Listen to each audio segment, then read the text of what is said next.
Fuck HIPAA, I think my new patient is basically a goddess. Please note, the details of this inmate's apprehension and incarceration are currently classified. The surviving party involved with her capture is under strict orders to maintain confidentiality. On December 15, 2024, this inmate breached containment through the novel method of chewing a large hole through her own abdomen and burrowing through it. Responding personnel described it as a Looney Tunes move from hell. It should be noted that this escape occurred through a mechanism the agency does not currently understand. The inmate remained at large for approximately 40 hours, at which point she was located inside the facility, not in her cell, but in the cell of inmate 17, the Harlequin/Arlecchino. She was quickly apprehended and escorted to her own cell, the knot which is humanoid in form. Approximately 8 feet tall and very slender, with cream-colored skin, long white hair, and 8 round eyes. Her eyes are black and veined with pale silver. Her hands are immensely large and dexterous. She has been observed to use them to burrow. However, she primarily knits utilizing the more primitive hand-knotting method, from which her name derives. She used any materials she is given, and any she can find herself. Her cell is full of these projects. It should be noted that the knotwitch's smile frequently induces hysteria. She is reasonably considerate and makes an effort to withhold smiles from staff. But fails from time to time. This inmate is difficult to contain, but largely consents to containment. When she breaches, the agency has no idea where she goes. While the site of her throne has been canvassed heavily during her breaches, efforts to locate her during these times have been unsuccessful. It should be noted that upon discovery, this inmate was arguing with inmate 17 about the latter's stepson. At this time, the agency was not aware that these inmates had any relationship, or that inmate 17 had a stepson. Based on the content of the argument, however, the agency has identified the nature of their relationship and the identity of the stepson in question, inmate 52. Serial, currently incarcerated in Ward 2, the precise nature of the argument was difficult to determine, since both parties argued in 6 different languages, 2 of which remain unidentified. However, it is the organization's opinion that this inmate was asking 17 to help the stepson escape from his cell. For many reasons, the entirety of this situation constitutes an emergency. Under these extraordinary circumstances, an immediate intervention was scheduled with the agency's specialized interview team. The contents of the interview can be found below. The interviewer would like to note her recommendation to schedule an interview with inmate 52 as soon as possible. Interview subject, the Knotwitch. Classification string, uncooperative/indestructible/Olympic/constant/low/egregore. Interviewer, Rochelle B. Date, December 17, 2024. I have always loved broken things. This is why all of my children are broken. Broken things long for wholeness and they long for order. I am the warden of order, so they long for me. My web is order, so they long to serve and maintain it. They serve it best by destroying the web rippers. Most web rippers are whole. Things that are whole do not understand what it means to be broken. They cannot understand that brokenness does not need repair, only love. They cannot understand that monsters do not need to be made unmonstrous. They only need a purpose.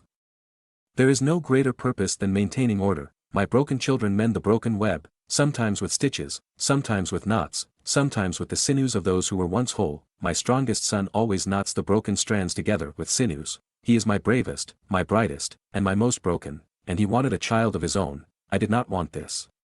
I do not believe a monster should have a child, because children, even broken children, fear monsters. When I told him this, my broken son found a broken child who told him that all parents are monsters.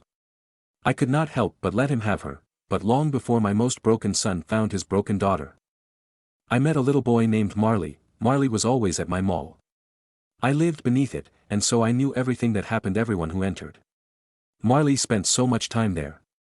That is how I knew that he was broken. I love broken things. Inside my mall, I made a toy store. Very small, very narrow, tucked in the very back, a place that only broken things would ever notice. I filled my shop with other broken things, toys and books and trinkets that were battered and broken but loved, just like my children. My most broken son made toys too. Such beautiful things. Monstrous, but so beautiful. Just like him, Marley always came into my store. He liked the books with battered covers and broken spines. Books were his favorite, so I made more for him. Some he ignored, some he loved, some he found frightening. One day I made a book especially for him to find. I made it about me, so that he would understand me before we ever met. I left it on his favorite shelf, and named it The Eyes in Mother's Heart. The day he found it, I could tell he had been crying. It was a short book. He read it twice through his tears. I watched from the holes in my walls, the ones I always used to watch my children. I could tell the book frightened him, which was disappointing but expected. Preparation, even the kind that frightens you, is always better than a lack thereof. When he finally set the book aside, I knocked on the wall. I did that because it is what I put in the book. Mother always knocks first. He jumped, but even so I saw the comprehension in his eyes. The fear and the wonder, and the hope. I had already known Marley was broken, but that hope proved just how very broken he was, and I love broken things. I knocked again, more loudly this time, and let him catch a glimpse of my face through the hole. Fear swallowed his hope, and he ran, but he came back. I knocked again. I watched him steel himself and approach the wall. His nerve almost failed him, but then he knocked. I knocked back. I smiled through the hole as he jumped. "Hello, Marley," I said. "Hello, Mother Spider." He answered. That is how we began. Marley was very lonely. Most broken things are, deep in their hearts. Like all lonely people, he was desperate to talk, and so we talked. Marley told me that he was always at the mall because he was a half-orphan. That's what he called himself, a half-orphan, and his mother worked at the mall. She wouldn't let him stay home alone, and he had no friends to speak of. So she brought him along to work. He wasn't allowed to stay in the store where she worked, so she cut him loose to wander the mall. He didn't mind. The mall was his favorite place because it was where he spent a great deal of time with his father. After he told me about his father, I asked him why he had been crying. The Christmas train out there, he told me. Looking at it was too much. Even as the words left his mouth, the cheerful little whistle echoed through the mall. When I looked at it, I remembered riding it when I was little. And I remembered the way my parents would always smile and watch me. How it felt like the train was going so fast and everything in the mall was golden and bright. It felt like magic. Like real magic. I haven't felt that way, not even close, since my dad died. And tonight, when I was watching little kids ride the Christmas train while their parents smiled and watched, I knew I'd never feel like that again. He wiped his eyes. But I guess I was wrong, because reading your book and talking to you feels pretty magical. He kept talking. I love it when broken things trust me. He explained things about his mother, how she loved him but was terrible. Cloying and possessive, but how he sensed her rejection of him on a fundamental level. How she couldn't stand him, especially not after his father died, but how she couldn't let him be, either. I'm glad she brings me here, though, he told me. Part of the reason I like it here so much is because after I spend time here, I dream of a better, happier world where my mom is nice and my dad is still alive. I know it's stupid, but the dreams feel real. It's worth all of this and all of mom's shit to have those dreams. There is a reason Marley dreamed of a better, happier world. These dreams were not dreams, but glimpses of another life. The web once maintained 7 parallel columns, of which 4 now remain. There is hierarchy among the parallels, as there is among all things. Your parallel was the lowest on the hierarchy until the web burner began his work. The parallels are very similar but not identical, much in the way the 2 eyes in your head are very similar but not identical. Like your eyes, the parallels are part of a greater whole which they serve together. I chose my mall because it is a nexus. A circus in the ancient sense of the word, which is to say a place of intersection. The place where the mall once stood has always been a place where all 7 parallels meet. It was a perfect place to build a throne, so that is what I did. The parallels have always dreamed of each other. When you spend time within a circus, these dreams touch you, and then you yourself dream of the similar but not identical lives lived by your parallels. My Marley, my broken Marley, lowest in his hierarchy, lived in a world without his father. So did 2 of his parallels, but his final parallel, the parallel highest in the hierarchy, lived in a world where his father still lived. It was of this parallel that my broken Marley dreamed. I did not tell him this at first. I'm sure you can imagine why, but I've been wrong before even when I am sure, so I will explain as best I can. This parallel has always been darker and brighter, a place of constant flux, of creation and destruction that the other parallels cannot comprehend. There is order here, but no balance. Love prevents the balance.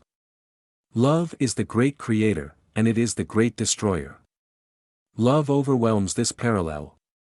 It is why I love it here, but it is, and will remain, a darker, brighter world. If you could shift instead into a better, happier world, wouldn't you, wouldn't you shift into any world that offered you something you thought you would never have, or in Marley's case, never have again? I love broken things. Love saves the world. Love also destroys it.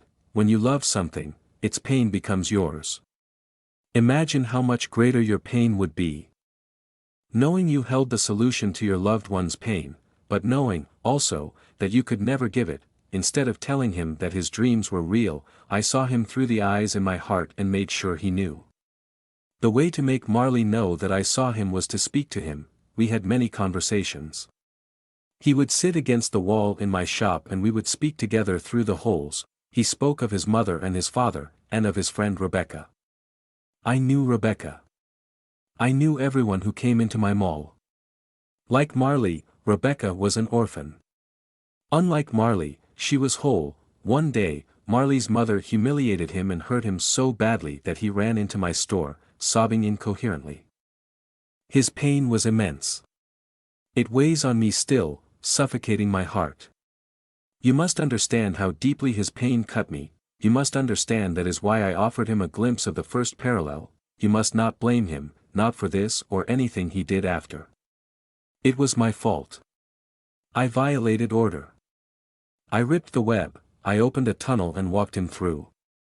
Together we crossed the circus. As we walked, I told him the rules: don't look over there. Stay out of the flowers. Don't take anything offered to you. Don't tell anything your name. Take nothing at all. Leave nothing at all. Then we reached the first parallel. The mall is my throne in every parallel. I knew and know everything that happens inside it and when. That is why I knew the other Marley and his family were inside the mall in the first parallel. I took my broken Marley to see them. They were all there together, healthy and whole and happy. When my Marley saw them, it was like a weight lifted off him. For the first time, he was sparkling, bright and whole. They're all here. He asked me. My dad and my grandma? And my mom is happy? Yes, I said. Then why can't I stay here? Why can't I be here? Because you already are. Sure enough, as I intended, the Marley of the first parallel emerged to join them. He was whole and happy, like the family. Not broken, like my Marley. My poor broken Marley was inconsolable. I took him back to the seventh parallel, and grieved to see the weight return to his shoulders, the darkness to his face. Do you understand now what I meant when I said I have been wrong even when I was sure I was right? I was sure that seeing his father again would make Marley happy. Instead, it broke his heart. Things that are broken cannot be fixed. They can only be worked within. Marley did not come back to me for days. When he did, he had questions. I had answers, of course. But my answers are not the kind that broken children want. Why can't I go there? Because you already are there. There cannot be two of you in a single parallel. It would collapse. Then why can't? Why can't we share? Can't you put him to sleep, or hide him in the circus sometimes, or, you cannot be where you do not belong. You belong in your parallel. He belongs in his. This is the way of things. This is my web. This is order. He didn't answer me. I did not expect him to. He left again, and did not return for many more days. When he did, he brought his friend Rebecca. Together, they crept into the tunnel to the first parallel without me. I pretended not to see. But of course I did. I see all my children through the eyes in my heart. I kept watch over them, to see what they would do. To see if they would simply watch, or if they would rip the web. They did not rip the web. They only watched, as spiders do. They learned, as children do. They plotted, as only the broken can. I know everything and everyone in my mall. That is how I knew that Rebecca had no family in the seventh parallel. That is how I knew that in the first parallel, her family had no Rebecca. In the seventh parallel, Rebecca lost her family. In the first parallel, the family lost their Rebecca. I knew what they wanted to do. I knew what they were going to do. I did not love Rebecca as I love Marley, but I loved her in the way mothers love those whom her children love. So when Rebecca who had no family crossed the parallels to join the family that had no Rebecca, I closed all the eyes in my heart. It was a violation of the order, and it ripped the web terribly, but I allowed it, and when my bravest, most broken son came to hunt them just as I taught him to do, I stopped him. I am ashamed to admit what happened after, because all of it is my fault. I love broken things. Love is the great destroyer. After Rebecca of the seventh parallel slid into the emptiness left by Rebecca of the first parallel, Marley came to see me again. He said nothing of Rebecca or the first parallel. Nothing at all. Our conversations resumed as they always had. Sometimes he crept through the circus to the first parallel, but only to visit Rebecca. I allowed this. He took it no further, finally.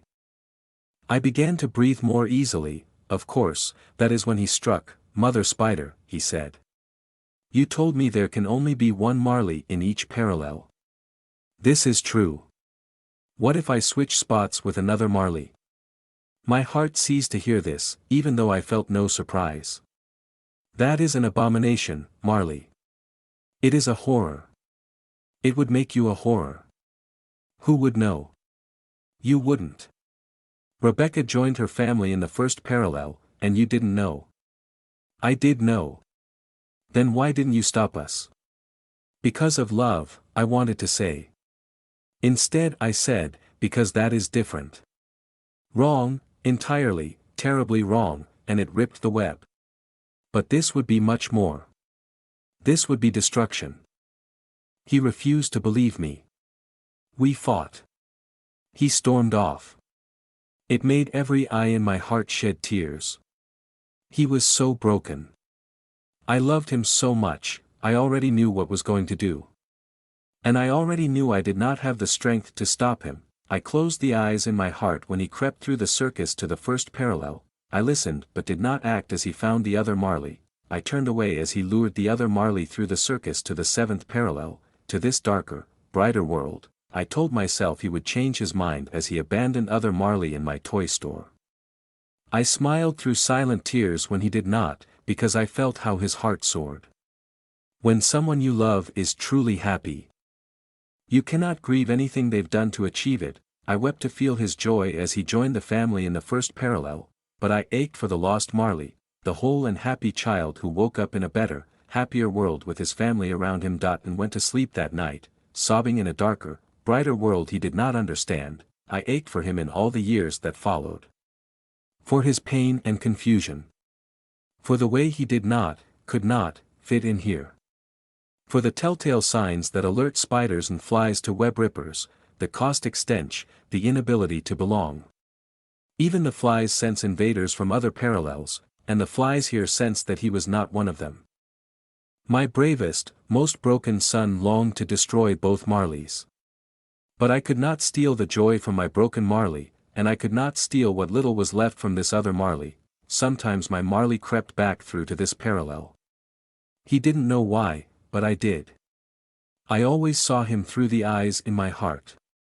I saw that he suffered quietly in the first parallel. Not for lack of love, but for lack of belonging. For struggling to be in a place that he did not truly belong. To get away from the people who knew without knowing that he was not one of them. That is why he came back to the seventh parallel, to feel earth that truly knew him, to breathe the air of home, to see eyes that recognized him as one of their own. I did not stop him. I know what it means to long for home, but I paid dearly for my kindness. We all did. The way my broken Marley ripped the web was terrible. My children could not fix it. Even I could not knit or knot it together, not with dreams or wishes or wires or sinews. No matter what we did, the whole remained, and grew. My best and most broken son begged me to mend it. My husband did, too. But mending it would mean the death of my sweet broken boy, and I could not. I cannot, I was sure that was the end. That the whole would grow until he died, that we would manage as best we could until then, but I have been wrong before. No matter how sure I am not the only one who loves broken things. The daughter of my most broken son loves broken things too. Of course she does, after all, she loves her father. this daughter grew up to love the other Marley. My son was furious. You know how fathers can be. He insisted that spiders do not belong with flies. I reminded him that love is the primary power in this parallel. Love creates, and love destroys. I told him to hold off until he knew what their love would do. In the way that the parallels are similar but not identical, my broken Marley found my granddaughter's parallel in the better, happier world. He loved her fiercely, but she did not love him so fiercely. That is because in her heart of hearts, she was better and softer, just like her world. My broken Marley, he who encompassed the first and last, the highest and lowest, was not better and softer, he was, and remains, darker and brighter. He did not belong there, and so in the end, they did not belong together. I will not tell you what my broken Marley did when he learned this. That is not for you to know. After it was done, he came back through the circus to find me. He found the toy shop, now in dark ruins. He followed the instructions in the book I made for him so many years before. I answered. A mother always answers. Is she here? He asked me. I pretended not to understand. You know what I mean. My father was dead here, and alive there. Now she's dead there. Is she alive here? He was so broken without her. I love broken things. When you love something, you cannot deny them what they need. Yes, I told him. The right one, the one you were meant for, the one as dark and bright as you, is here. He smiled. I could not, all I could do was tell him, but my boy darling broken son are you. He did what I knew he would do, and in this way he made the parallels echo once again. Everything echoes. The web echoes. The knots within and without echo. Knots are the physical manifestation of echoes, similar but not identical. Singing to each other, influencing each other, changing each other, molding themselves around each other to form a cohesive whole. Everything in this world echoes and is an echo. Everything here, in your pantheon, is echoing as we speak. Everything you have heard has already happened, and will happen again. It will not be identical, but it will be similar. That is the way of things. Not circles, but parallels growing into columns and supporting a greater whole. This is the essence of order. You think you serve order. You are wrong. Do you understand the purpose of a fever? The purpose of a fever is to save the organism it serves at any cost. Fevers are painful. Fevers inflict damage. Sometimes, fevers kill, and sometimes, fevers fail. Sometimes they fail because the thing they are killing kills the host first. Sometimes they fail because we interrupt them ourselves, but something in here is immune to fevers. Something here loves so fiercely that it will, and has, destroyed entire parallels to preserve what it loves. It is stopping the echoes. It is burning the web, and you are allowing it. No, it's not Arlecchino. Of course I'm sure, I know Arlecchino much better than I want or should, better than anyone or anything except perhaps himself. He is chaos incarnate, and a profound threat and quite gleeful threat to existence itself. He must not be allowed to stay here. He is opposed to order. He is a corrupter. An abomination that weaves his own mad and senseless webs for no reason except that he can, but at the end of things, Arlecchino is no destroyer. He is a creator. An ally of knots and echoes. He is not a web ripper, and certainly no burner. The web burner is the horror you call the son of Hadron. Christoph took off immediately after this interview. I didn't have time to wonder, because the commander pulled me in for a debrief immediately. Afterward, I asked if I was going to be interviewing the son of Hadron. I basically got told hell, no. What about Ward 2? I asked, what about it? When am I going to start interviewing the inmates there? You're not. Nothing in Ward 2 is mentally capable of talking to anyone, especially not you. I was dismissed, so I wandered off, deeply troubled. For some reason I was not entirely surprised when Mikey caught me a few minutes later. He looked awful and smelled worse, like beer and vomit. Are you okay? I asked, struggling to maintain a composed expression. Yeah. Been trying to drink because that's what I do when they make me come here, but the Harlequin keeps making me throw it back up. I weighed my response options carefully. How? I don't know. How does he do anything? Because he just does. Anyway, that doesn't matter. What matters is you need to talk to Christoph. Now. About what? Whatever he's willing to talk about. Why? Because you're running out of time. They're going to make you interview him again, maybe tomorrow, maybe next week, but it's going to happen soon. After that, they're going to take him downstairs. You have to get to him before any of that. I know you don't know me, but do it for me. And do it for yourself. For reasons I can't quite identify, I don't ever feel like telling Mikey no. This was no exception, so I went to find Christoph. I found him sitting on the floor of an empty room. He looked up when I entered. I noticed immediately that his eyes had that cast I hate, the flat brightness that almost glows. I shuffled over anyway and sat down next to him. He spared me the pain of an explanation by asking, "What do you do when you have made the wrong choice at every turn?" You learn from it and do better next time. What if there is nothing to learn? What if you knew it was wrong at the time and made the choice anyway? What if you did it every time? For normal people, I don't know. For people like us, I guess we end up here. His eyes brightened in a way that made my skin crawl.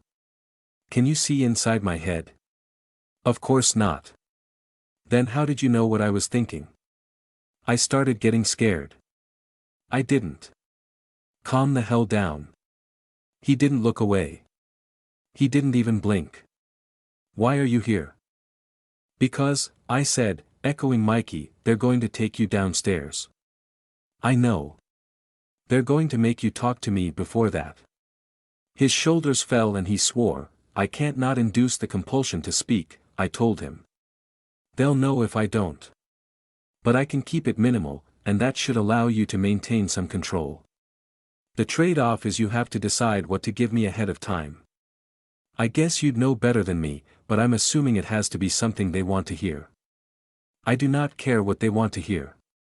If they make me speak to you again, I will only tell you what I want you to hear. I knew there was more he wanted to say, so I waited, sure enough. When they bring me back after they do what they do to me downstairs, I do not want you to come near me. Not at first. But they might make you. If that happens, forgive me for what you will see and what I will do. He flinched, hand flying to his jaw. What's wrong? I asked. He shook his head irritably and continued, if they make you see me after, try to understand, as much as you can, since you are not very understanding, that what you see will not be me. Or at least, not most of me. This almost would have been sweet if his expression hadn't been so wary and angry, or if his eyes hadn't been shining like flat dim coins. Everyone else here understands this. There is no reason you cannot understand too. Then he stood up, spat out a tooth, and walked off, so I don't know what to think about that, beyond the usual combination of annoyance, fear, and pity I feel whenever I'm faced with the tortured but not entirely repentant monster thing he's always got going on. Anyway, last I heard, administration is trying to decide whether to have me interview the Harlequin again, or Mrs. Stitcher. They want Mikey out of the facility when I talk to her, and for some reason this is a problem. If neither Mrs. Stitcher or the Harlequin work out, they're going to have me interview the Pale Horseman, which somehow sounds like the worst option, and you know what? I honestly don't even care right now. Seriously, I'm just sitting here wondering what in the ever-loving hell is going on in Ward 2.